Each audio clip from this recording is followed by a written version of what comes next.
again, this is Diana Catherine Plopa. I am here with another episode of Indie Reads TV presented by Pages Promotions. We're really happy to have you with us today. We're going to be speaking with a local Detroit indie author. His name is Tony Aued, and we're going to be talking about his books, his writing career, his teaching career, just a little bit of everything. So welcome, Tony. So glad to have you with us. Diana, thank you for having me here. You're welcome.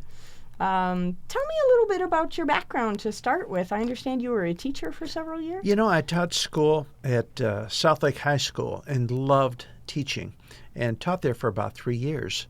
And a friend of mine worked for General Motors and kept trying to get me to come down, interview, go to work for GM. He said, you would be a great corporate trainer. And I said, but I really love teaching. He said, well, you could still teach. But I thought I'd please him. So I went for the interview. I was kind of happy through the interview and thought, well, at least I got through the interview. And they told me the salary. 1970, teachers didn't make a lot of money. They still don't. They still don't make a lot of money. But in 1970, it was really pitiful.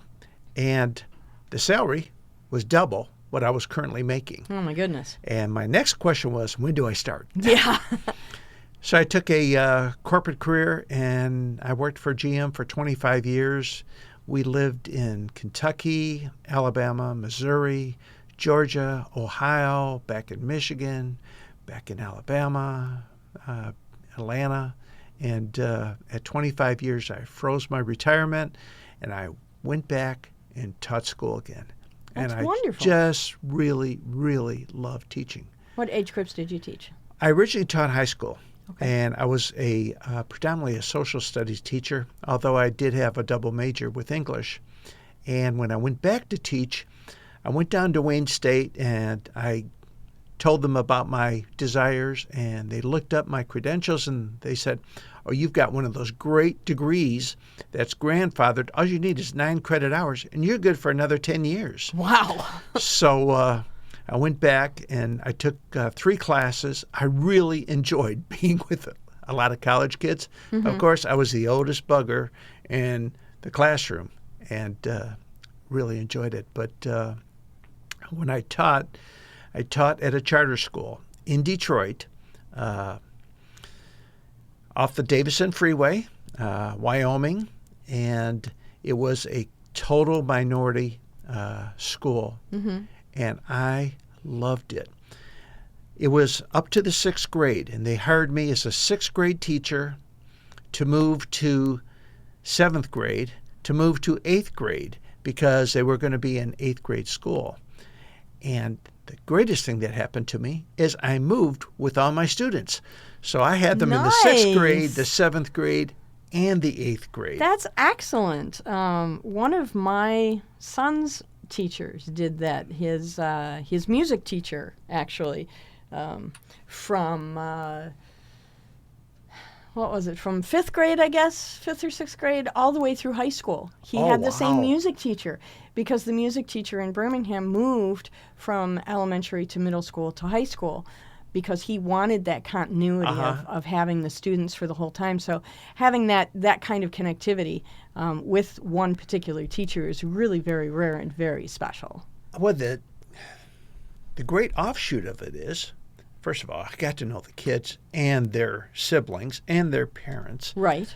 But I still know them. And I retired from teaching in 2011. I'm 73, and I retired when I was almost at a point where I wanted to do some more traveling, but I didn't want to lose touch with these kids. And today I still talk to many of them, and so proud. So many of them are college graduates. I've got a young lady that got a full ride to University of Michigan. That's wonderful. I got a couple students went to University of Toledo, a couple went to University of Detroit, a couple Michigan State, a couple Wayne State students. And sometimes they'll even call me up and say, Mr. Aued, do you remember in your 8th grade class, I wrote a story about, and I can't remember the ending. And I'll say, okay, Damon, here's your story. and here's the ending. He said, how do you remember that? I said, because it was a great story. Well, and there's something really wonderful, too, about, I noticed this as an editor, there's something really wonderful. Once you read a piece a couple of times to correct it, it kind of sticks in your head. I had a young lady write a story about being in a home waiting to be adopted. Mm-hmm. And this story was so sweet and so dear that what I started with my kids is every Friday somebody would volunteer to read. And they were short stories. Well, the principal and I got together and said, I can't have a 45-minute class. I've got to have an hour and 45-minute block because more and more kids are volunteering to read, and I need more time for them to read. So her name was Diamond, and Diamond reads this story, and I'm looking around the room, and there are kids in my room crying. She talks about she never got adopted and that she was left always at the front window watching kids walk away with adoptive parents and how hard it was for her. She decided never to make friends again. And this story was just moving. Wow, yeah. At the end of the class, and it was the last class period of the day, I went out in the hallway and I said, Diamond, would you mind coming back and talking to me? And she said, sure. And I said to her, Diamond, I've met your mom. I guess your adopted mom. When did you get adopted? She said, I made the whole thing up, Mr. Aued. Oh, my God. Wow. I said, did you not see kids in the room crying? She said, oh, I loved it. She said, I loved it. I said, will you be willing to work with me after school on this story? I said, if we clean it up a little bit, we're going to submit it. The school, Flagship Charter Academy, is part of the National Heritage Schools. Okay. And in Grosse Pointe, and Grand Rapids, I'm sorry. And we sent it in.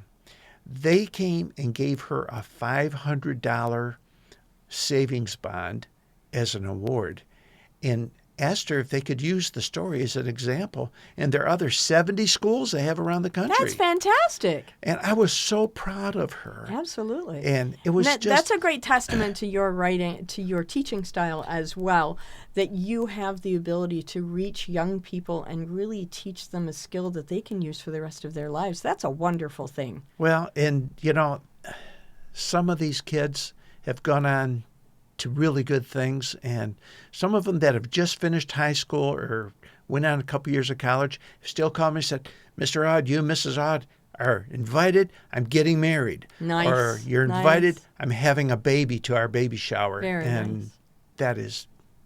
That really makes you feel great. Yeah, absolutely. Yeah. Let's talk a little bit about your books. So I want to start with Bottom of the Ninth. Bottom of the Ninth.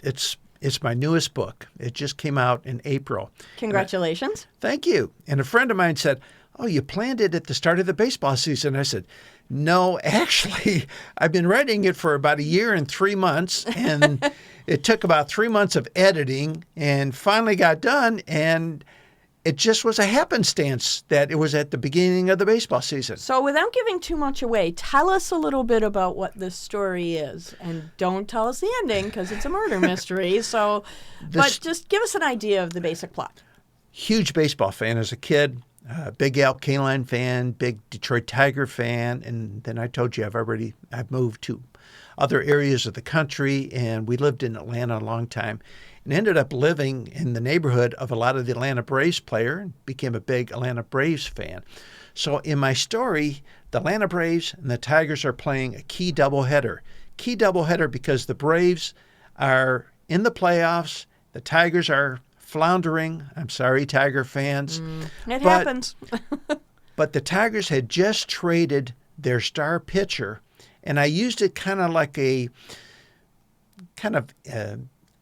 similar to the Justin Verlander trade to Houston. Traded their star pitcher, and the first time he was going to start for the Braves was going to be in Comerica Park. So here's going to be a big ball game. The season is forgotten about now. He's coming back. And my two detectives are driving around the stadium, 2 o'clock in the morning. And one of them, Randy Hudson, is 6'5" and just a sports nut. And his partner, Samantha Brown. And I love lead female characters. Oh, yeah. Because female characters are so three-dimensional, and you can do much more with a lead female character, I always believe, than a male character. And Samantha Brown is driving the car, and Randy Hudson is saying, drive by the stadiums one more time, Sam. She's gone, oh my goodness, Randy, I can't believe there's no one out there. The ball game isn't for another 12 hours. You're nuts and all that. She makes the turn on East Adams next to the stadium, and all of a sudden, a guy runs in front of them with a pistol in his hand. And Hudson jumps out of the car. She's still doing 5 miles an hour, chasing this guy, and she's chasing after him. She pulls over, and they're chasing. The sequence starts that way. Wow, that's a lot of action right out of the gate, the beginning of the book. First chapter. That's a lot going on. I always tried to tell my students, you want to grab your reader in the first chapter. Absolutely. And you want to have some cliffhanger chapter endings. And I really owe a lot of that to my very first publisher, because my very first book that I wrote came about, and the title was Blair Adams, The Package. And Blair Adams, my main character, female FBI agent, and Blair Adams' story came about after my daughter's husband was killed in Iraq. Mm-hmm. There were some unusual things happened at the funeral. I mean, just really unusual. There was a lot of suits from Washington there. I'm sorry to interrupt. Did you send me a cover shot of that book? I think I didn't. Okay. But I kept telling Blair, Jake was more than just a soldier. There was more to it. I think there was more to it, and it bothered me. I just spent nights up, and I started writing this fictional story with Jake, fictitious name.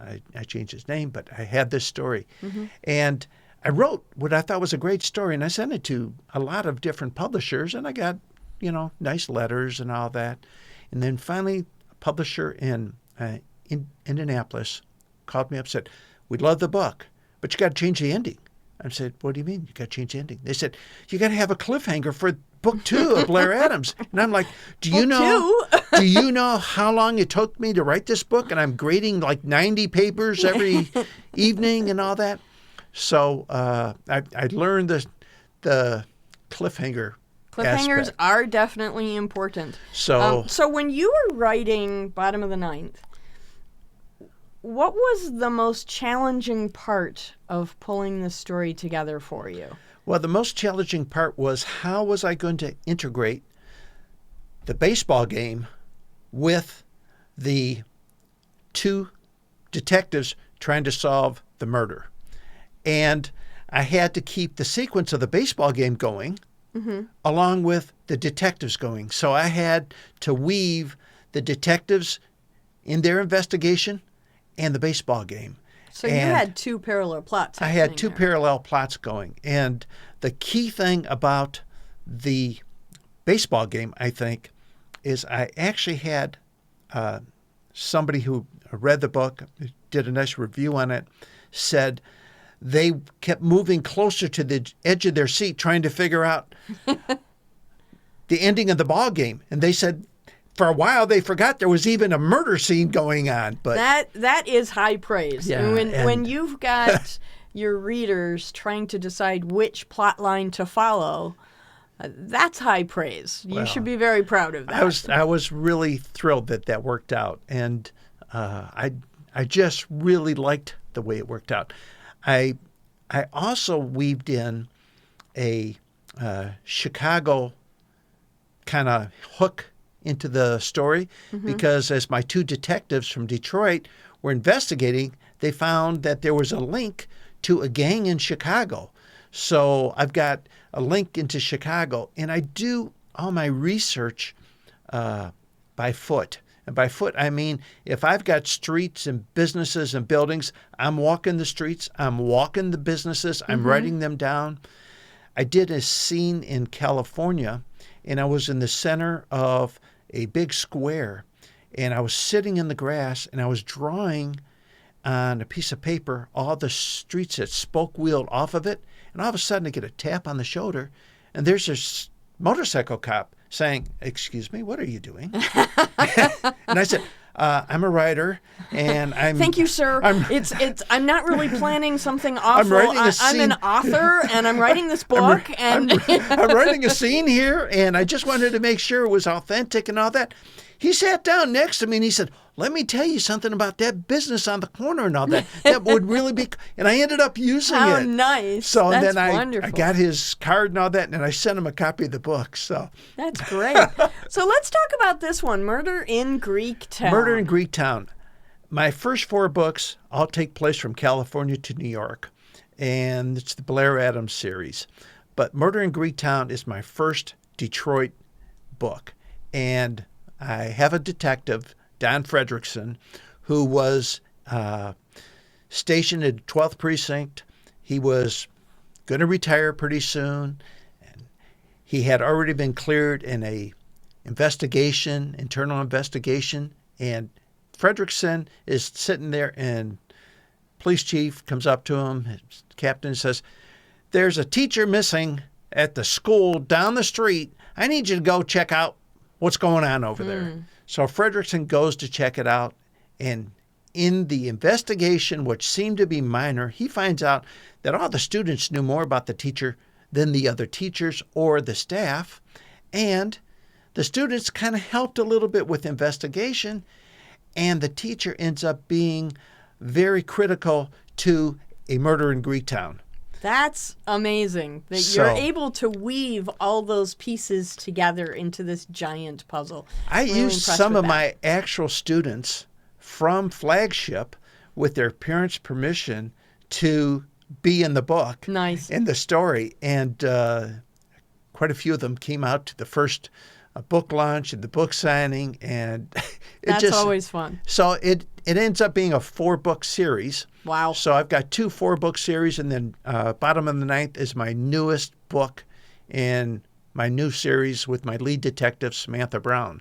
So tell us about Motor City Justice. Motor City Justice is the 3rd book in the Murder in Greektown series, and I love the spirit of Detroit. It just says everything I want to about a title or a caption, and the great thing about it is I weave a little bit of political drama into that one. And it's really the first time I've used a kind of a political drama with a councilman trying to run for mayor and the mayor on the hot seat and things of that nature. Ah, So, any of that based on truth? I tried to stay totally away from the Kwame issue. Yeah, in I all could my see books. why you would want to Yeah. stay away from that. I think that has enough publicity. That's enough on its own. And then the last book in that series is Revenge in the Motor City. And Revenge in the Motor City kind of capsulizes the career of Don Fredrickson, and his right-hand person is Amy Harper. Amy Harper ends up being very integral in the investigations from Motor City Justice and Revenge in the Motor City. And that's where I went back to wanting a lead female detective in my new series. So let's talk a little bit about that. You're making a transition from a male main character to a female main character. Yes. Right. How did you how did that come about? I mean, not just how did it come about in the process of storytelling, but one of my main characters was a man, and the story in my romance novel was written from the man's point of view. And I had many people ask me how, as a woman, I could write from a man's point of view, and I didn't have any difficulty with it at all. So I'm wondering, there's a lot of cross-gender writing I'm finding in today's market. Many men are writing as women and vice versa. How did you find that change? Well, I think I have a really strong daughter. Her name is Blair, and she is a circus performer. She's a trapeze artist. How wonderful. But she is really, really strong and smart. She gives me a lot of personality to write from. So I kind of use her as kind of a model. And my son is a newspaper editor in Georgia. Okay. And he gives me a lot of how-tos and ideas, suggestions like that. And my wife is my background for, I run things off her. Kathy, here's what I'm doing. I'm writing this sequence with Samantha Brown and her partner Randy doing this, and I'll read it to her. And she'll say, a girl would never say that. A female would never do that. You got to do it this way. Oh, okay, thanks. And then I'll read it to her again. She'll say, yeah, that's a female. That's excellent for you to have a female sounding board. Yeah. For you to process And through you that. know- See, I raised a son, so it wasn't a stretch for me to understand how boys think. Right. So, Well, but see, boys don't really think very well or very deep, so that's easier to write. That's what I did with her partner, Randy Hudson. He's big, he's tall, he's athletic, and he's always hungry. So, I mean, that fits into almost every pretty guy's big man stereotype yeah. right there. Yeah. But he's also married, and there's one scene where I've got Samantha Brown walks into the precinct, and all the detectives are looking at her, and she's like 5'4", blonde, and really good looking. And they're all like, oh, no, not me. No, don't. And Randy walks into the captain, and he says, listen, Cap, I'll do you a favor. Make her my partner. And the captain says, Randy, did you see her? And he says, Cap, look at me. I'm big, I'm tall, I'm ugly, and I'm married. It's fine with me, and I can help her along. And then the captain says, fine, Randy, but I don't want your wife calling me up. So That's wonderful. I love how you're dovetailing some humor and some humanity into what could otherwise just have been your stereotypical murder mystery book. I like that additional You've got to change. get your reader maybe to laugh out loud. And I've got a scene in Murder in Greektown where the investigation is in old Indian village. And there's a mother having an argument because her son is teasing his sister. And, she's saying, you are going to be in trouble. So lo and behold, seconds later, the doorbell rings, and she goes to the door, and it's a police officer doing a door-to-door search in Indian Village, and the boy comes running up, and he goes, oh, Ma, you called the cops on me? I'm not that bad. So, yeah, I think it's important to maintain that sense of realness with our characters. So often, and I'm sure you saw this in teaching, so often students especially want to write paper characters. Right. They're two-dimensional. They don't really have a lot of depth or a lot of forethought involved. And we, as educators, have to teach them, okay, this is how you expand it. This is how you add some depth, some understanding, a little bit of humanity. And it sounds like that comes very easily for you. Do you struggle with that at all? A little bit, but maybe teaching school was one of my biggest pluses that helped me with that. Great students, but I had phenomenal parents. And yeah, I told you it was in a total minority setting. Sure. And these kids wanted to learn. The parents wanted to help. I started an event that I just thought I would do for my social studies class where we did something for the Middle Ages. And I had them all write a story if they lived in the Middle Ages. And they had to pick from a hat of what kind of a character. Would they be a serf? Would they be a knight? Would they be a nobleman and all that? And then at the end of the month of studying the Middle Ages, because who at 13 living in the city of Detroit wants to study the Middle Ages? But at the end, we did a night of the round table dinner on Friday in school. And I had parents help, and we had food, and we had everything. Well, the second year I taught, I had kids walking into the room. The first question they had, Mr. Aued, are we going to do the Knights at the Round Table again? That's wonderful. And the third year, it ended up where I had to have other classes involved, not just my classes, but we had expanded to the 7th grade and the 6th grade because they all wanted to dovetail into the same How nice. aspect. How nice So- that you were able to reach students on that level. I know that can be a real challenge for teachers to find a way to get to them and to spark that curiosity thing. And it sounds like you did a wonderful job doing it. And with the support of parents, Yeah. what I could think be one of better? my benefits was, first of all, I was the oldest teacher in the school. Mm-hmm. And a lot of the teachers were 22, 24, and they were like panicking. And they Yeah. were like, how come the kids are so good in your room? I said, number one, they're afraid of me. Yeah. I said, number two, I'm like their grandfather. Yeah.